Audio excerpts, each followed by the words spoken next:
अस्सलाम वालेकुम नाज़रीन, मैं हूं आपकी मेज़बान मोना खान आपके शो रियल पाकिस्तानी के साथ। और आज के हमारे रियल पाकिस्तानी बड़ी ख़ास शख्सियत हैं क्योंकि इनका ताल्लुक बिज़नेस कम्युनिटी से है। जब हम बिज़नेस कम्युनिटी की बात करते हैं तो हम उसे पाकिस्तान की बैकबोन कहते हैं क्योंकि इनकी बहुत ही ज़्यादा खिदमात होती हैं। ऐसे बहुत सारे चीज़ें होती हैं, अपनी इनकी पार्टिसिपेशन होती हैं, चाहे वो किसी भी मुल्क के हो, चाहे पाकिस्तान हो या कहीं भी हो।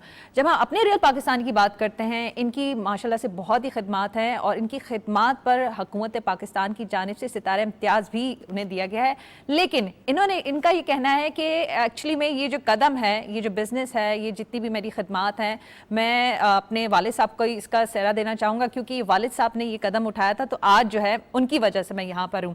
और जब मैंने इनकी खिदमात की बात की तो इन्हीं की खिदमात पर हुकूमत पाकिस्तान की जानिब से पाकिस्तान में, बल्कि पाकिस्तान के शहर कराची में इनके नाम पर जो रोड्स के जो नाम है उनके नाम पे रखे गए, उनके वालिद साहब के नाम पे, उनके भाई पे, और जो आज हमारे रियल पाकिस्तानी उनके नाम पर भी रखा गया। अभी मैं बताऊंगी नहीं क्योंकि अभी और भी मजीद उनका तारुफ बाकी है। वो इसके साथ साथ जो है बिजनेस के साथ साथ जो है ये ऑनरी काउंसिल जनरल हैं रिपब्लिक ऑफ आइवरी कोस्ट के, और अभी जो है एमडी हैं HM Dadabhai group of companies के। तो हमारे रियल पाकिस्तानी हमारे साथ मौजूद हैं। हम अपने बड़े अच्छे ज़बरदस्त से पाकिस्तानी को वेलकम करेंगे जो इतनी काम करने पे, इतनी खदमात पर आज हमारे साथ मौजूद हैं। तो हम वेलकम करेंगे। हमारे साथ मौजूद है फजल करीम दादाबाई सर। कैसे हैं आप? Thank you very much. मैं बिल्कुल ठीक, आप खैरियत से? I am good. अच्छा सर, आपका तारुफ बताने के लिए मुझे बहुत सारी चीज़ें जो है जमा करनी पड़ी क्योंकि माशाल्लाह से जितने अरसे से आप जो काम कर रहे हैं वो बहुत ही आला है। क्योंकि अभी तो मेरा ये भी बाकी रह गए थे, काफ़ी इंटरनेशनल फोरम्स हैं, ऑर्गेनाइजेशंस हैं जिसके पास आपकी मेंबरशिप भी हैं और आप एक ऑनरी काउंसिल जनरल भी है। तो ये जो दायरा कार है पाकिस्तान के लिए काम करने का, खिदमत कुछ ज़्यादा वसी नहीं हो गया? देखें, दादाभाई ग्रुप जो है वो अल्हम्दुलिल्लाह जब पाकिस्तान बना तब से हम जो फर्स्ट 7 फैमिलीज़ जो थी उसमें हमारा नाम शामिल था। हमने पाकिस्तान बनाने में बड़ी काम किया। इसमें इंडस्ट्रियलाइजेशन को फ़रोग़ देने में हमारे ग्रुप का बड़ा एक कलीदी किरदार रहा। फिर तो वो जो टॉप 20 ग्रुप से 21 फैमिलियाँ जो थी उसमें भी हमने फिर काम किया। फिर नेशनलाइजेशन हो गई, जब सब ले लिया गया तो उसके बाद फिर जब दोबारा नेशनलाइजेशन का पीरियड ख़त्म हुआ तो दादा भाई ने दोबारा सीमेंट इंडस्ट्री के अंदर कदम रखा, एनर्जी सेटअप किया, फिर कोल के अंदर गए, कंस्ट्रक्शन टेक्नोलॉजीज़ के अंदर गए। अल्हम्दुलिल्लाह मुल्क के लिए जितना भी हो सका अपनी खिदमात पेश की, हमारे बड़ों ने भी और हमने भी। अच्छा, जिससे अभी आप जिससे बिजनेसेस की एक लंबी सी तवील लिस्ट बन रही थी, तो मुझे ये बताएं कि इस सारे काम को क्योंकि आपका जो नेटवर्किंग है वो इतना छोटा नहीं, बहुत ही वसी है, बहुत ही बड़ा है, तो किस तरह से ओवरऑल सारी चीज़ों को मैनेज कर लेते हैं? क्योंकि हम ये भी देखते हैं, मैंने कहा ना आप ऑनरी काउंसिल जनरल भी हैं इस कंट्री की जो मैंने बताया था, तो उसको भी रखते हुए किस तरह से सारी ओवरऑल क्योंकि management, time management is also very important, तो किस तरह से ये सारी चीज़ें कर लेते हैं? सबसे ज़रूरी जो है for any person to be successful is to manage its time. हर काम हो सकता है प्रोवाइडेड अगर आप अपने आप को टाइम मैनेज प्रॉपर्ली करें। तो मैंने अपने जैसे डे मेरा स्टार्ट होता है तो मैं शुरू का जो पीरियड है early morning say about 11 o'clock 11:30 12 वो मैं काउंसलेट को देता हूँ। Then I look after my own setup, जो मेरा पूरा एक बिजनेस एम्पायर है उसको हम देख रहे होते हैं। तो it's very easy to manage provided if you are clear in your mind और प्रायोरिटी सेट होती हैं। तो आपने तो डायरेक्शंस देना होता है, बाकी आपकी पूरी एक टीम होती है, किसी एक इंडिविजुअल का काम नहीं है। मेरी अल्हम्दुलिल्लाह बहुत अच्छी टीम है मेरे साथ। I am blessed to have a very good team. जो मेरे सारे कोलीग्स हैं मेरे साथ, जो मेरे सारे वर्कर्स हैं माशाल्लाह, उनको जब हम गाइडलाइन देते हैं, फिर हमारी बोर्ड की मीटिंग्स होती है, हम उसमें वो सारी प्रोग्रेस को मॉनिटर करते हैं, तो अल्हम्दुलिल्लाह मैनेज हो जाती हैं। जब जज्बा हो, विल हो, तो हर चीज़ हो जाती है। अच्छा वज़ीर साहब, इसके लिए ये कहेंगे अगर लीडरशिप अच्छी हो तो फिर सारे काम ही अच्छे हो जाते हैं, आप ये कहें? बस लीडरशिप को तो अच्छा होना पड़ता है। Leadership one has to lead by example, लेकिन ये कि one has to also be fortunate enough कि आप जिस टीम को लीड कर रहे हैं वो भी इतनी केपेबल है। और अल्हम्दुलिल्लाह आई एम ब्लेस्ड कि मेरे जितने भी एम्प्लॉयज़ हैं, मेरे कोलीग्स हैं, वो सारे इतने मेहनती हैं, मेरा काम बहुत आसान कर देते हैं। तो मैं समझता हूँ कि दादाभाई ग्रुप का ये जो सेहरा है, ये मैं अपने सर लेने के बजाय मैं अपनी टीम को क्रेडिट देता हूँ कि वो मेरे साथ हैं, तो आज मैं इतना कर पा क्या रहा बात है। फजल साहब, एक जो चीज़ मैंने आपकी गुफ्तगू में हमेशा सुनी, क्योंकि जितनी मेरी आपसे बातचीत रही, आप हमेशा पाकिस्तान की बात करते हैं, ट्रेड की बात होती है, कहते हैं मेरे मुल्क के लिए बहुत अच्छा और हमें मोना इस पे करने की ज़रूरत है। हम यहाँ पे, क्योंकि आप अपनी फील्ड की, जाहिर सी बात है, टेक्निकलिटीज़ को भी जानते हैं, एक्सपीरियंस भी रखते हैं, और यहाँ पे समझते हैं कि ये ट्रेड करने से, ये एक्सपोर्ट करने से मेरे मुल्क के लिए कितना फ़ायदा है। क्योंकि हम हमेशा एक्सपोर्ट की तो बात करते हैं, लेकिन अब वही बात है, बिजनेस कम्युनिटी अपना रोल अदा करेगी, आगे बढ़ेगी, गवर्नमेंट से बात करेगी, मीटिंग्स होंगी, तो कोई चीज़ें होंगी, फिर इसके साथ मीटिंग के बाद एक होता है इम्प्लीमेंटेशन भी करना भी। तो वहाँ पे आपके जहन में ऐसी क्या चीज़ें हैं, क्या कर रहे हैं? और क्योंकि आपका बहुत ध्यान है, फोकस है, क्योंकि आप अपनी कम्युनिटी को भी रिप्रेजेंट करते हैं, तो किस तरफ आपका ज़्यादा ध्यान है कि किस जानिब जो है हम ना सिर्फ अपने मुल्क के लिए, बाकी आपकी जो और भी जिम्मेदारी है उसको भी रखें? देखिए मोना, मैं समझता हूँ इस वक्त पाकिस्तान को जो करंट अकाउंट डेफिसिट है, हमारे मॉनेटरी फिस्कल जो हमारे इश्यूज़ हैं, हमारे को अभी एक्सपोर्ट बढ़ाने के हवाले से जैसे आप अभी बात कर रही थी, तो मैं समझता हूँ हमें 3 चीज़ों पे बहुत ज़रूरी ज़ोर देना चाहिए इमीडिएटली। ये वो इदारे जिनकी एक्सपोर्ट इस वक्त तक नेग्लिजिबल है, वो एक्सपोर्ट का हिस्सा नहीं है, जिसमें मैं ब्लू इकोनॉमी की बात सबसे पहले करता चलूँ। ब्लू इकोनॉमी जो समंदर से हमारे वाबस्ता है, हमारे क्रैब हुआ, फ़िश हुई, लॉबस्टर फार्मिंग हुई, फिर इसी तरीके से शिप ब्रेकिंग, शिप मेकिंग, इसी तरीके से सी फूड प्रोसेसिंग इंडस्ट्री, इस वक्त हमारे पास सिर्फ 350 मिलियन हमारे एक्सपोर्ट में उसका हिस्सा है, जबकि हमारी कोस्टल लाइन थाईलैंड से डबल है और थाईलैंड का 7 बिलियन एक्सपोर्ट है, हमारा सिर्फ 350 मिलियन का है। तो अगर हम इस पे कॉन्सेंट्रेट करें तो हम अपनी एक्सपोर्ट बेस को 8 से 10 अरब बढ़ा सकते हैं। इसी तरीके से ग्रेनाइट मार्बल है, उसके ऊपर एक पॉलिसी आने की सख्त ज़रूरत है, गवर्नमेंट को देनी चाहिए। हमारे पास पूरे चागी और इधर हमारे पहाड़ों के रंग बदले में अगर आप देखें, क्योंकि वो ग्रेनाइट और मार्बल से भरे हुए, तो उस पर पॉलिसी आनी चाहिए। वैल्यू एडिशन हमें करनी चाहिए। देखिए, हम धागा बेच के खुश हो रहे थे एक ज़माने में कि हम धागा बेच रहे हैं, बांग्लादेश ने उसी से शर्टें बनाई, वैल्यू एडिशन की, और आज पूरी मार्केट को कैप्चर कर लिया। तो हमें वैल्यू एडिशन पे जाना चाहिए। देखें, हमारा हर इकदाम ऐसा होना चाहिए कि जो इस मुल्क को फ़ायदा दे, क्योंकि ये मुल्क है तो हम हैं। आज जितनी भी इज़्ज़त है, हम कहीं पे भी जाते हैं, हम मुल्क पूरी दुनिया में हम कभी फर्स्ट क्लास सिटीज़न नहीं हो सकते। ये वाहिद मुल्क है जिसको हम कहते हैं ये हमारा मुल्क है और हम यहाँ पे फर्स्ट क्लास सिटीज़न है। तो मैं हमेशा, जैसे आपने कहा, मैं हर फोरम पे मेरा यही होता है कि पाकिस्तान ऑलवेज फर्स्ट। हमें अपने ऊपर हमें बालातर होकर सोचना पड़ेगा और हमें पाकिस्तान के लिए करना पड़ेगा। जब सब मिल के करेंगे काविशें को, तो Pakistan will become the Asian tiger which was invested by our great founder Quaid Azam Mohammad Ali Jinnah. अच्छा, नहीं फजल साहब, जिस तरह से आप जो बात कर रहे हैं, क्योंकि मेरी आपसे, मैंने कहा ना, गुफ्तगू में ये बातें रही और आपने कहा कि यहाँ चीज़ों में कर सकते हैं, ऑब्वियस सी बात है, लेकिन आपके जज्बा भी बहुत आला है, चीज़ें भी हैं, फिर मैंने ये कहा कि गवर्नमेंट से भी, ऑफिशियल से भी आप लोगों की बातचीत चलती रहती है, लेकिन चैलेंजेस तो हैं, तो उनको किससे, अब देखें, जिसको आप हमेशा ही देखते रहते हैं, हर एक टाइम गवर्नमेंट का एक होता है, चीज़ें होती हैं, मुश्किलात रहती हैं, तो वहाँ पे भी रखते हुए हमारी बहुत सारी, हमारी कम्युनिटी, बिजनेस कम्युनिटी से भी लोगों को शिकायत होती हैं। तो मैं आपसे बात कर रही हूँ, आपकी गुफ्तगू में कहीं इस तरह शिकायत नहीं है, और ये क्या वजह है? क्योंकि आप करने वाले, इस आपकी बात से अंदाज़ा हो सकता है, करने वाले जिसके जज्बा हो वो अपने मुल्क के लिए कर सकते हैं। देखिए, इंडिविजुअल कैपेसिटी में भी आप बहुत कुछ कर सकते हैं। मुल्क के हवाले से आप अपने पर्टिकुलर सेक्टर को लेकर आप उसको प्रमोट कर सकते हैं। आपको अपने, देखें, अगर आपकी एक्सपोर्ट कब होगी? जब आप कॉम्पिटिटिव होंगे। कॉम्पिटिटिव कब आप होंगे? जब आप टेक्नोलॉजी एडवांसमेंट में करेंगे। कंस्ट्रक्शन वाली बात भी ऐड कर दीजिए, कोई जापान से लाए जी, अब वो हम जैसे जापान से लाए थे, वो कंस्ट्रक्शन टेक्नोलॉजी, ओक्लाहोमा यूनिवर्सिटी से हमारा एक पेटेंट था, तो उससे हमारे पानी की बहुत बचत हुई, क्योंकि उस टेक्नोलॉजी में पानी का कम होता था। हमारी कैनाल लाइनिंग में 96% रिटेंशन हो गई उस मटेरियल के लगाने से, जहाँ पे 26%। तो अगर आप R&D करते रहेंगे, कॉस्ट कटिंग करते रहेंगे, तो आप इंटरनेशनल सिनेरियो में भी कॉम्पिटिटिव रहेंगे। फिर आप गवर्नमेंट को भी कन्विंस कर सकते हैं कि देखें, हमारे लिए पॉलिसीज़ बनाएं, वन विंडो ऑपरेशन करें, साझगा। देखें, मैं समझता हूँ कि ताली दोनों हाथ से बजती है। पहले आपको प्रूव करना होता है और फिर आप गवर्नमेंट से भी बात करके पॉलिसीज़ को उस इंडस्ट्री के हिसाब से प्रमोट करने के आप बनवा सकते हैं। तो it is always push policy होती है कि आप पहले खुद करते हैं, फिर आप गवर्नमेंट को कायल करते हैं। मैं समझता हूँ पहले आप खुद लीड लें, फिर गवर्नमेंट को बोलें। It is not what the country can give you, it is what you can give the country matters the most. पहले आपको खुद देखना है कि आपने क्या कर सकते हैं। अब सीमेंट की मैं आपको मिसाल दूँ इसी बात को कंक्लूड करते हुए, 2001 के 1999 में जब मुशर्रफ साहब आए थे, तो हमारे पास 750 मिलियन का खाली रिजर्व था जी। तो फर्नेस ऑयल $200 मिलियन का इंपोर्ट हो रहा था। तो उन्होंने बोला कि इसको सब्सिट्यूट करना है, तो हम कोल टेक्नोलॉजी, जो हमारा पेटेंट था, वो हमने out of love of God free में दिया, जो है हमने out of love of this country हमने फ्री में दिया।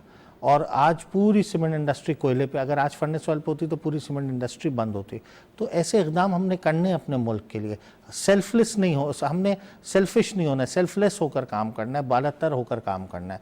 तो इंशाल्लाह when there is a will there is a way. हर देखें, मुल्क में प्रॉब्लम्स आती हैं, हर इंडस्ट्री में तकलीफ आती है, बट अगर पॉजिटिव थिंकिंग हो, विल हो, तो अल्लाह पाक रास्ते आसान करते हैं। बिल्कुल ऐसा ही है, और वो आसानियाँ हमने कहीं और भी देखी हैं, क्योंकि मैं ज़रा जिक्र कर लूँ, मैं 3 तलवार से गुजरी, वहाँ पे मुझे आपके फैमिली का नाम दिखाई देगा। फिर चाइना टाउन में जो कराची की जानिब जो एक सड़क है वो भी माशाल्लाह से आपके नाम पर है। तो ये हुकूमत पाकिस्तान की जानिब से ये जो कदम उठाया गया, और वो जाहिर सी बात है आपकी माशाल्लाह से कंट्रीब्यूशन है, खिदमात हैं, तो ज़रा उस पर भी ज़रा अगर आप हमें बता सकें। जी बस अल्लाह पाक की बहुत मेहरबानी है, हमने काम किया इस मुल्क के लिए और हमारे को इस मुल्क ने बहुत इज़्ज़त दी। हम जो कुछ भी हैं इस मुल्क की वजह से, हुकूमत पाकिस्तान ने सितारे इम्तियाज़ से भी नवाजा हमारे ख़ानदान में, और बहुत बड़ी एक बात है। वाहिद ख़ानदान है जिसके तीनों अफराद के नाम पे हुकूमत ने रोड भी किया। मेरे मरहूम वालिद मोहम्मद हुसैन दादा भाई, मेरे मरहूम बड़े भाई सेनेटर अमीन दादा भाई, और मेरे नाम पे भी ये रोड हुआ है। तो ये एक यूनिक ऑनर है जिसके लिए मैं हुकूमत का बेहद शुक्रगुजार हूँ कि उन्होंने हमारी इन खिदमात को लेकिन इस सराहा। यूनिक ऑनर के पीछे बहुत आपकी कोशिश है। बस ये अल्लाह पाक रास्ते आसान करते हैं। हमने मुल्क के लिए किया, इंडस्ट्रियलाइजेशन के लिए किया, बेरोज़गारी हटाई, लोगों को जॉब क्रिएशन की, नूरियाबाद इंडस्ट्रियल स्टेट को इस्टेब्लिश किया, नई टेक्नोलॉजी लाए, ये कंस्ट्रक्शन टेक्नोलॉजी के ज़रिए कोल को लाए। आज अल्हम्दुलिल्लाह देखें कोल पे हमारी बिजली भी बन रही है। ये सारे काम किए अल्हम्दुलिल्लाह मुल्क के लिए, और इंशाल्लाह आगे भी करेंगे।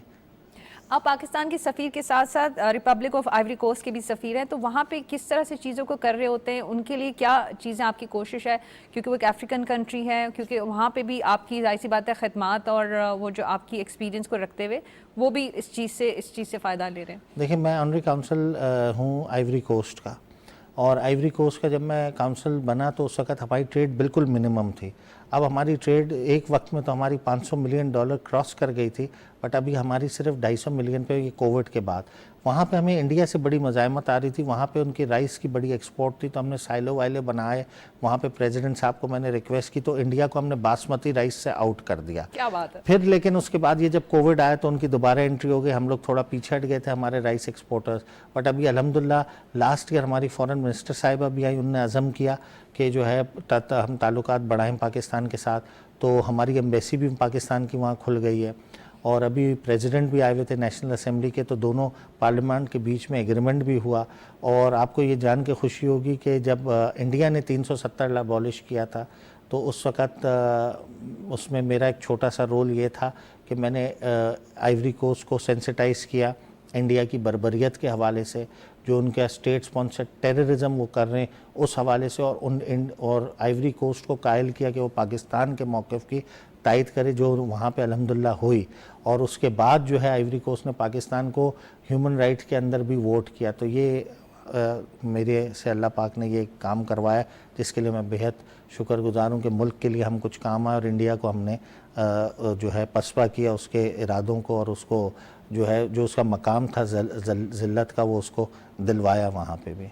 नहीं, आप जिस तरह से आप शेयर कर रहे थे छोटा सा काम, तो हमारे दिल में भी ख्वाहिश है ये छोटा सा काम हम भी कर सकें। इंशाल्लाह ये बहुत बड़ी चीज़ है, क्योंकि आप जिस तरह से लफ्ज़ों में ये बात कर रहे हैं, ये अल्लाह ताला ने वाकई ये काम आपसे लेना था, हकीकतन बात है कि। और देखें ना, नो डाउट बहुत से लोग अपने लिए करते हैं, लोग कारोबार भी करते हैं चीज़ें, लेकिन विजन कितना बड़ा होना चाहिए। देखें ना, अपने लोगों के लिए कितना सोचते हैं। आपने बेरोजगारी की बात की, चीज़ों की बात की, लोग कर रहे हैं, अल्लाह ताला दे देता है, कमाने वाले कमा भी लेते हैं, लेकिन किस जज्बे के तहत, किस नीयत के तहत, ये बड़ी बात इंपॉर्टेंट है ना। सबसे बड़ी बात, आपको मुल्क को पहले रखना है। अल्लाह पाक ने आपको बहुत सारी चीज़ों से इंसान को नवाजा है।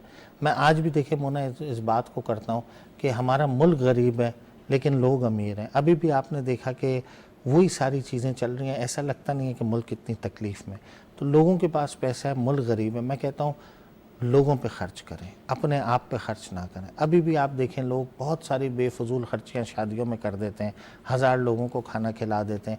क्या ये हम अपने गरीबों को नहीं दे सकते कि वो कॉटेज इंडस्ट्री शुरू कर लें? उस पैसों में हम एक डिश पे नहीं क़याम कर सकते? हमारे तो इस्लाम में, हमारे तो नबी करीम सल्लल्लाहु अलैहि वसल्लम रोज़ा भी एक पानी और खजूर पे खोलते थे। हम कम से कम उनकी सुन्नत को फॉलो कर ले उम्मती होते हुए। तो बहुत सारे काम मुल्क के लिए हो सकते हैं। बात सिर्फ ये जज्बा रखना है, और पाकिस्तान को हमेशा आगे रखेंगे तो हर आदमी, मैं समझता हूँ पाकिस्तान का एम्बेसडर है। ये कौम बहुत अजीम कौम है। आप देखें ये ज़लज़ला था तो लोगों ने अपने घर से जो है अपने कपड़े चादर भी दिए, यहाँ तक के दिए कि हुकूमत ने कहा अब हमारे पास ले जाने के लिए जहाज़ भी नहीं है। तो कौम बहुत अच्छी है, इसको राइट डायरेक्शन दिखाना है। मैं यहाँ पे एक और बात भी ऐड करना चाहूँगी। आपने तो इस मौके पे कहा ना कि इस तरह से हमें खुदा न खास्ता जिस तरह से कुदरती आफात से हमें मौका मिला। आई स्टिल रिमेंबर वो मियाँ नवाज शरीफ से हमारे वज़ीर आज़म थे, वो कर्ज उतारो वाली मुहिम थी, तो लोग अपने जेवर ले आए थे कि आपने कर्ज उतारना है, मतलब कौन करता है वो, इस तरह की उन्होंने एग्जाम्पल सेट की थी। बिल्कुल, जबकि ऐसी कोई बात नहीं थी, लेकिन लोगों ने कहा अच्छा कर्ज उतारता है ना, जेवर दिया आपने, बिल्कुल सही, अपने घरों की चीजें ला कर दी कि अगर कर्ज उतार। तो वही मैं कह रहा हूँ, ये अजीम कौम है, डायरेक्शन और लीडरशिप की फुकदान है, वो अल्लाह इस मुल्क को इंशाल्लाह सुरखरू करेंगे। अच्छा, माशाल्लाह से हम ये भी देखते हैं CSR में भी बहुत आगे रहते हैं, दीगर बच्चों की तरफ आपका काफ़ी ध्यान भी है, तो इसकी क्या वजह है? देखिए, मैं हमेशा से अल्लाह पाक का शुक्रगुजार हूँ सबसे पहले कि उसने हमें एक नॉर्मल इंसान पैदा किया, और तो मेरा हमेशा से एक रुझान रहा है कि जो भी स्पेशली एबल्ड चिल्ड्रन होते हैं, मुझे थोड़ी इस लफ्ज़ से एक डिफरेंस है, जो लोग कहते हैं डिसेबल्ड बच्चे, मैं कहता हूँ डिसेबल्ड नहीं है। अल्लाह ने अगर उनको कोई चीज़ से महरूम किया तो उनको बहुत सारी चीज़ों से और नवाज दिया है, तो मैं उनको स्पेशली एबल्ड चिल्ड्रन कहता हूँ। तो जी, वो कुछ इदारे हैं जिनको मैं सपोर्ट करता हूँ और बेलॉस करता हूँ, इससे ये कि मुझे एक सेटिस्फेक्शन मिलती है, तो वो भी मैं करता हूँ। और दूसरा, जो लोग हैं जिनको कोई टर्मिनली इल डिजीज़ है या जिनको इलाज के लिए फ़ंड चाहिए होता है, तो वो दादा भाई के बैनर के थ्रू मैं उनको भी ये करता हूँ, इंसानियत की खिदमत करने की कोशिश करते हैं। अच्छा, माशाल्लाह से, क्योंकि मैंने कहा नेशनल नहीं बल्कि इंटरनेशनल फोरम से भी पाकिस्तान का रिप्रेजेंट करते हैं, तो इससे बड़ी जिम्मेदारियां बड़ी बढ़ भी जाती हैं। आपके माशाल्लाह से ख़ानदान का सिलसिला भी कुछ इसी तरह से, उसी तरह प्रेशर भी आ जाता है जिम्मेदारियों के साथ साथ। एक होता है ना कि भाई एक्सपेक्टेशंस भी बहुत हाई हो जाती हैं, ठीक है, बिजनेस है, लोग कर रहे हैं, तो उसको किस तरह से फिर सारी चीज़ों को मैनेज करते हैं। और दूसरी बात, जब मैंने कहा आप एम्बेसडर भी हैं पाकिस्तान की, तो इसी तरह से आप लोगों की मोहब्बतें भी समेटते, तनकीद सब चीज़ें होती हैं, तो वो किस तरह से देते? देखें, एक प्रेशर होता है जब आपकी एक लेगेसी होती है फैमिली की, एक ख़ानदान आपका इस मुल्क में जिसने गिरा के दर खदमात दी हैं, पेश की हैं, और वो हमारा फ़र्ज़ था, हमने कोई वो नहीं, तो आप पे एक प्रेशर होता है। तो बस अल्लाह पाक से दुआ यही करते हैं कि या अल्लाह हमसे भी कुछ ऐसा काम कराना कि हमारे बाद वाली नस्लें जो हैं वो भी हमें इतने अच्छे अल्फाज से याद रखें जैसे हम अपने बुज़ुर्गों को, वालिद को, दादा को याद करते हैं। तो बस वो जज्बा होता है उनका। It's very difficult to follow their footstep, but अल्लाह पाक हिम्मत देते हैं तो चलते जाते हैं, कारवां बनता जाता है, मंजिलें आसान होती जाती हैं और अल्लाह के करम से सुरखरू होते जाते हैं। अच्छा फजल साहब, मैं ज़रा ये भी जानना चाहती हूँ, क्योंकि आपकी माशाल्लाह से इतनी बड़ी टीम है, बहुत सारे लोग हैं जो आपके साथ जुड़े हुए भी हैं, तो आप क्या समझते हैं, हमारे जो बच्चे हैं वो बिज़नेस की तरफ भी आते हैं, आपके पास जॉब भी करते होंगे चीज़ों को, तो आप यूथ में इतनी पोटेंशियल देखते हैं कि आजकल के जो बच्चे हैं, क्योंकि हम जब बात करते हैं ना बहुत सारी चीज़ों में तनकीद करते हैं, आज का ज़माना है ये, आज के, तो नेगेटिविटी की तरफ ज़्यादा हम जा रहे होते हैं, तो आप इस तरह की चीज़ किस तरह से देखते हैं हमारे लोगों में? आपने मोना बहुत इंपॉर्टेंट सवाल किया। मैं एक स्कूल में गया हुआ था एज ए चीफ गेस्ट, तो मैंने वहाँ पे बच्चों से पूछा, मैंने कहा टिपिकल स्पीच देने से बेहतर है मैं आपसे इंटरेक्टिव एक बात करता हूँ। तो मैं बच्चों से पूछा, मैं कहा बच्चों कितने लोग बाहर मुल्क जाना चाहते हैं पढ़ने के लिए? तो 90% लोगों ने हाथ उठाए, 10% वो थे जो अफोर्ड नहीं कर सकते थे। तो मैंने कहा बच्चों कितने लोग वापस आना चाहते हो? तो उनने जो है क्या कहते हैं हार्डली 10% ने हाथ उठाए। तो मैं कहा बेटा ये मुल्क तो आप लोगों के लिए बना हुआ है। तो उन्होंने कहा हमारे जो ट्रेनिंग घर में कि बेटा इस मुल्क में कुछ नहीं है, जाओ पढ़ो, बाहर चले जाओ, बाहर सेटल हो जाओ, कमा लो। तो मैं कहता हूँ ये जो हमारी थिंकिंग है, ये सबसे बड़ा कैंसर है हमारी सोसाइटी में। हमारी जनरेशन को, हमारे बच्चों को ये बताने की ज़रूरत है कि ये मुल्क आपके लिए बना है। हमने शायद इस मुल्क की कदर नहीं की, हमें विरसे में मिल गया, हमने अपने बुजुर्गों की कुर्बानी नहीं देखी। आपने एक तरह की रिसर्च हमारे साथ शेयर की, अगर आप करें तो ये बेसिकली जी, तो हमने ये विरसे में हमें कदर नहीं मिली है इस मुल्क की। हमें इस मुल्क को कायदे आज़म ने इसलिए बनाया था कि हम इस मुल्क को छोड़ के ब्रेन ड्रेन हो। ये मुल्क हमारे लिए बना है। जो इस मुल्क में हमारी इज़्ज़त है वो कहीं पे, मैं पूरी दुनिया ट्रैवल करता हूँ, एक्सटेंसिवली ट्रैवल करता हूँ, जो इज़्ज़त इधर है वो कहीं और किसी मुल्क में नहीं है। ये हकीकतन बात है, क्योंकि हमारा ग्रीन पासपोर्ट की हमारी पहचान है। और मेरा भी कुछ इसी तरह का एक्सपीरियंस है कि जब हम अपने पासपोर्ट को खुद इज्जत से, प्यार से रखते हैं तो वो सामने वाला ऑटोमेटिकली करता है। कहते हैं कि ये अपने मुल्क से इतनी मोहब्बत करता है तो हमें भी सेम रिस्पेक्ट देनी चाहिए। आप बजा फरमाए। अच्छा, मुझे एक और चीज़ ये बताएं, क्योंकि आपके जिस तरह से आपने बात बताई, आप अपनी कम्युनिटी की भी आवाज़ है, तो उनके मसले मसाइल को किस तरह से हैंडल करते हैं? क्योंकि ऑब्वियसली बात है, मैंने कहा ना, बड़ा ग्रुप होता है तो बड़ी जिम्मेदारियाँ होती हैं।